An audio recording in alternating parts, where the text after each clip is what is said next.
Like when she looked like she was charging toward her, she was describing, because Mona said, what did I do? And the lady said, you came in my store mad aggressive, mad rah-rah, trying to buy something. And no, it's disrespectful, and no, now get the fuck out the store. And then Mona was saying, no, I can't come to the store. And then they slammed the door in her face, which to me was the funniest part of the video. That was hilarious. What's good, Rebels? Listen, I told y'all in my last video, Joe was going to get on Mona's head. And y'all be the judge. Did he get on his head or is he saving it for when Mona gets back on the show? Listen, on episode 940 titled Good Kids, Joe Budden and the fellows would talk about Mona, aka Don't Call Me White Girl, and her viral fight that she had at the bodega with some random woman. If y'all don't know what I'm talking about, please refer to my last video or my last YouTube short where I literally posted the full altercation. Long story short, they end up giving Mona some corrective criticism, and I can't say that they're 100% wrong. Let's check it out. Well, it dooms me to say that we must start with our co-host. Who's not here. Who's not here. And normally I would have waited to discuss this till she is here, but she won't be here Friday. Oh, we gotta do it. Mona, you're at the top of the board for your virality. You went, I don't know, y'all do it, because I'm going to get mad. Go ahead. But Mona was in verbal thing. Yeah, it was a verbal altercation. Mona was in downtown Delaware. People thought it was Philly. It was not Philly, by the way. It was Delaware.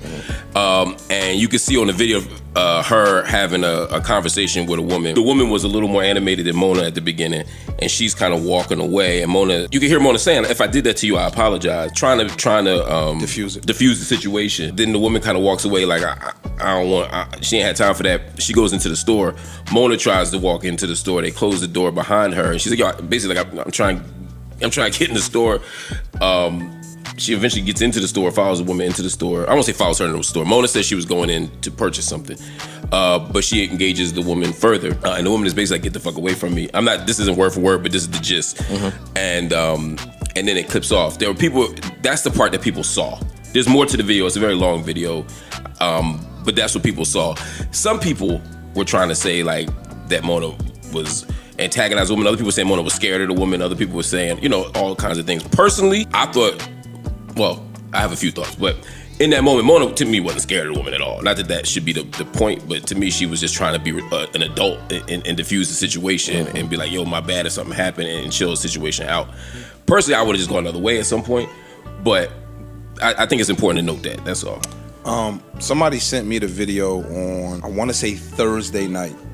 They sent me the video. It's a couple days before the rest of us got it. And so I called Mona. I'm like, yo, what the fuck? She's like, dog. She was like, yo, I really didn't want no trouble. She's like, yo, I'm trying to be cognizant of my social standing now. She's like, yo, smart. The old me, we'd have been rumbling. She said, yo, I was trying to apologize to the lady. She like, yo, I really didn't want no trouble. I was telling the lady, basically, if I offended you, let me know what I did. I apologize. And she said the lady wouldn't tone down. And she said, yo, the lady was threatening to mace her and all types of shit. And she's like, yo, I'm just trying to see what I did wrong to you, fam. I don't want no smoke. I don't want no problems. And she was like, yo, I'm telling you, you would have been really, really proud of me. Even the stuff that you didn't see, I tried to diffuse the situation as much as I possibly could versus being the old me that I used to be. Are you talking about Mona? Yeah. So what you confused me when you said somebody sent me the thing and then you talk about no, a person sent me the video. He saw it and then called. Like somebody DM'd me the video and was like, yo, your girl was just out here about to get it in and sent it to me. So I immediately called her. Like, yo, what the fuck? And she was like, yo, it wasn't me. She was like, I promise you, I was trying to diffuse the shit. I wasn't on no aggressive shit. The lady was mad aggressive, cursing me out, calling me all types of names and shit. And I was just trying to stand down without any problems. She said, I seen the cameras, I seen all that shit. And I'm just trying to get to another level in my ascension. So I'm a big up for that. In speaking to her, did she ever find out what she did to the lady? I think she said something like, yo, I put some money on the counter or something like I reached around the lady or I was on the side of the lady. I just put some money on the counter and the lady looked at it as being disrespectful. Okay. So she said the lady just went from 0 to 100. Well, the lady said that in the clip. Like when she looked like she was charging toward her, she was describing, because Mona said, what did I do? And the lady said, you came in my store mad aggressive, mad rah-rah, trying to buy something. And no, it's disrespectful. And no, now get the fuck out the store. So that was in the video. And then Mona was saying, no, I can't come to the store. And then they slammed the door in her face, which to me was the funniest part of the video. That was hilarious. Mona talking to the door. I'm like, look, Mona still don't know how to shut the fuck up. Mona, that's something that just plagues my girl wherever she at. I be wanting to do that shit Yo, the crazy when she be part talking was, sometimes. it was Just slam, but ain't no door right here. It was mad phones out there. It was the nutty part. Like, it's grown-ups, and everybody had their phone out just trying to get some tea. That shit was crazy. That's how I hit the internet. No, it wasn't crazy. That's what happened every hour, every minute, every day at that store in Delaware that your ass shouldn't have been the fuck at in the first place. So why is Mona at the store? I'm gonna say this to her when I see her, so don't think I'm talking about it. I told her that yesterday. We had a conversation yesterday. Why are you at the store, yo? Look at the store. Look at the store. There ain't a bagel in there you need to digest. Look around. Look at the people around you. Turn left, turn right. And then go and get on the phone and say something about, I thought about my social status, so I ain't swing. Bitch, no you didn't. No you didn't. It's hard. I say this, it's hard. No, it ain't. For Mona, it's hard. It's hard. It's hard for people. It is hard. I just Let think me it not depends speak on with the level you at. such conviction. But I've had this talk with many of people over the course of 25 years as they ascend. And it'd be tough to digest for some reason. I guess people only know what they know. So if I'm going to get hair glue from this spot that's here on the Tough Block and I go there all the time and you know, it don't feel, because you're so comfortable in it, familiarity. It doesn't feel like there's a problem. I got that problem too. When niggas is around with guns, I don't bat an eye. It's guns around. Cool. Or that's like somebody saying, yo, how you be at these strip clubs in the Bronx?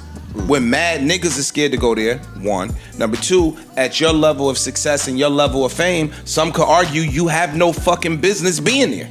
They could argue it. I would have a response. No, I'm just giving you from the outside looking in. That is the same exact thing as you saying, yo, why the fuck you at this bodega in Delaware? All right. So now we're gonna talk through it just because it's an audience. Gotcha. The outside looking in should not matter when your safety is on the line, right? So with all of these strip clubs, I know all of the arms in the building. I could walk in with arms myself in the building.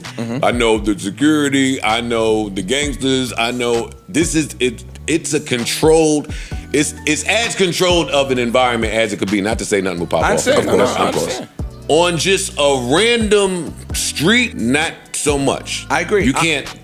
I also think it's slightly different. But wait, that's what I'm saying. But if that's a street that she's very familiar with and know everybody over there, it's kind of the same thing. The same. I know all of the guns around here. I know this person here. I know this person here. I've been coming here forever. It's kind of the same thing, Joe. I don't. Or indoor, outdoor is not kind of the same. No, watch thing. I'm just talking about the familiarity. I also think there's a slight safety difference in that you could go to a different bodega. You can't go to a different strip club. Yes, you know can. what I'm Yes, saying? you can. What are you talking about? We in Manhattan. There's 7 zillion strip clubs. My point is just I simply... go to all the strip clubs. No, I know. But my point is just simply this. Yo, stuff that can happen in a spot that you are not in control of. So, they might not even be targeting Joe Budden. It could be me and Parks beefing. I got the shit on me. Parks got the shit on me. You just a casual bystander, and somebody can rate. I'm not saying me. I know the environment, so it's not me. I'm knowledgeable about everything that's going on. I'm talking about from the viewer's perspective. Dog, you not in control of that. And so somebody, if something, God forbid, were to happen to you, the responses would be, he should have not been there in the first place. I hear that. You get what I'm saying? Let's take it off the environment for a second. Mona shouldn't be nowhere with one sock on. What you got to say now, tough ass? now break it down. When you live, coming from the hood, when you got I one. respect that. Listen, what I'm saying, you just run into the bodega real quick. All right, here's the thing. I am done. good, though. I'm You done good. with this topic. I will discuss it when I see Mona. Here's the thing I just say though. Y'all, we love her, so y'all just trying to. Do something on right quick. No. Well, where's the other sock? Everybody done lost the sock. In the crib. No. Old girl didn't even know who bitch. Mona was. That's the other thing. It wasn't like she was doing that because she was Mona. That's some clout shit. Yeah. And if she knew anybody girl on the wasn't right block, here. nobody certainly jumped in to try to defuse nothing. Nah, because niggas be fiends for, oh shit, I'm gonna get this on camera. Yeah. I mean, you could have stopped that at Fiends. Those There things has to be that- times where you go, I shouldn't be here right now. And Because I go through for that. sure. I leave. I've been in a couple spots where I'm like, yo. I leave. Okay. Exactly. Then you leave. If y'all seen the video, just know that lady was ready to fight, but at the same time, some clout time.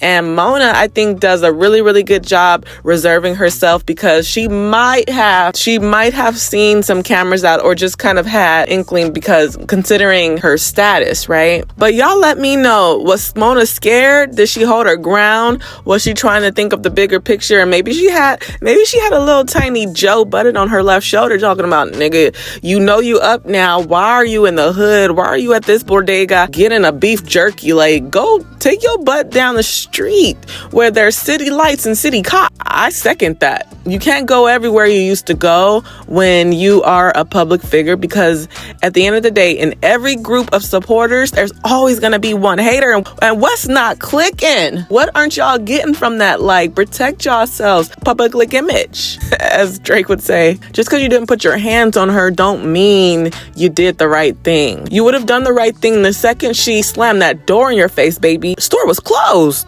Y'all, let me know what y'all think. Let's have the conversation in the comments below. I appreciate the like. Subscribe to this channel if y'all want to follow up on this whole Mona and Bodega situation. Y'all already know I'm going to be coming back with it. So until next time, y'all stay safe on this internet.